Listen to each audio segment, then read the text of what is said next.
Bon dia. 4 dades petites per canviar la signatura dels nostres missatges que enviem des d'internet.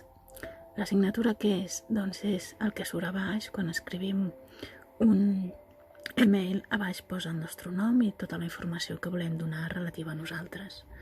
Llavors, què hem de fer? Hem d'anar aquí dalt, a la zona de configuració, aquí, en aquesta zona d'aquí, i apretar. Anem a fer servir el ratolí. Fem servir el ratolí. Ho veieu? Llavors aquí apretem. I ens surt configuració. I automàticament diu mostra tota la configuració de l'Outlook.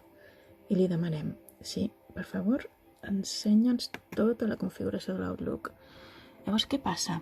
Passa que aquí tenim tota una sèrie de configuracions i aquesta d'aquí, si us hi fixeu, posa redacció i resposta. Llavors és aquesta l'àrea on aconseguirem definir, especificar qui som. Llavors aquí teniu la signatura del correu electrònic i ho podeu posar des d'una foto a, per exemple, en un moment donat, una sèrie d'informació variada en relació a vosaltres. Llavors tot això és qüestió de modificar-ho. També hi ha aquesta opció aquí baix que diu inclou automàticament la meva signatura als missatges que redacto, que això vol dir que cada cop que envieu un missatge sortiria tot el que teniu configurat que us identifica. Què passaria? Que sortiria aquí dalt tot el que està escrit i a sota sempre s'acabaria amb la signatura vostra de l'email segons ho hagueu configurat. També hi ha la possibilitat que diu inclou automàticament la meva signatura als missatges que reenvio o responc, que vol dir que quan contesteu automàticament identifiqueu al final el vostre nom, torna a sortir tota aquesta àrea que us explica. A vegades s'interessa perquè així la gent té la vostra referència o a vegades no interessa per ser més anònim, depèn. Llavors, automàticament anem a donar una miqueta de... anem a baixar, a veure què hi ha per aquí baix. La part següent és format dels missatges, que llavors podem fer. Primerament, escollir que sempre mostrem el camp correu ocult, que és que quan escrivim un missatge hi ha una part que ens diu si li volem enviar aquell missatge a algú altre. Us ho ensenyo. Veieu ara, quan fem un missatge nou, ens surt que el volem enviar a una persona, però també a algú altre, i hi ha una tercera persona o persones que de fet estan en ocult. Nosaltres, aquestes persones que el reben no sabran que aquesta altra persona ha rebut el missatge, la tercera persona en ocult. A l'apartat de format de lletra podeu fer modificacions de l'estil de lletra que us agrada amb el ratolí. Agafaríem el ratolí i el posaríem aquí a la pestanyeta i podríeu canviar i escollir diferents tipus de lletra, el que volguéssiu. Us moveu amb el ratolí i seleccioneu. Llavors s'apreta aquí, apretem i l'escollim i quedaria col·locat aquí.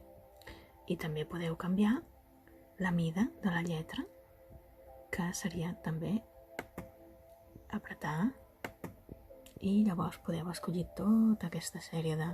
Això és petitó i, per exemple, un 20 és grandiós. Llavors escolliu, us moveu amb el ratolí i escolliu quina mida de lletra voleu. És una altra cosa. Tot el tema de si està en negreta o en cursiva o subratllat, de fet ara no és imprescindible ni superimportant.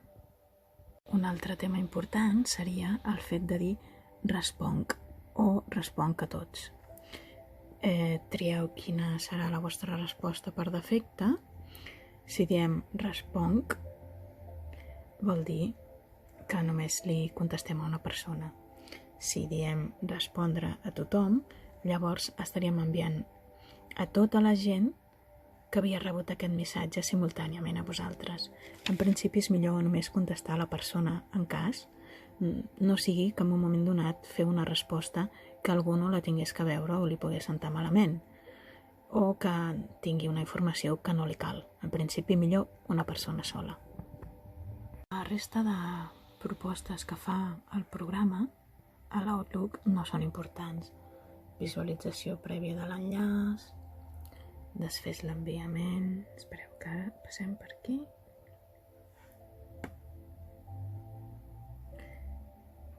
Desfés l'enviament, animacions alegres, suggeriments ràpids, les respostes suggerides... Tot això no és massa important. Un cop hem definit doncs, la signatura, acabarem el procediment apretant aquí a desar, d'acord? Que de fet aquí ens ho està reclamant, doncs li diem que desem els canvis. I ara quan enviem un email, doncs sempre quedarà així.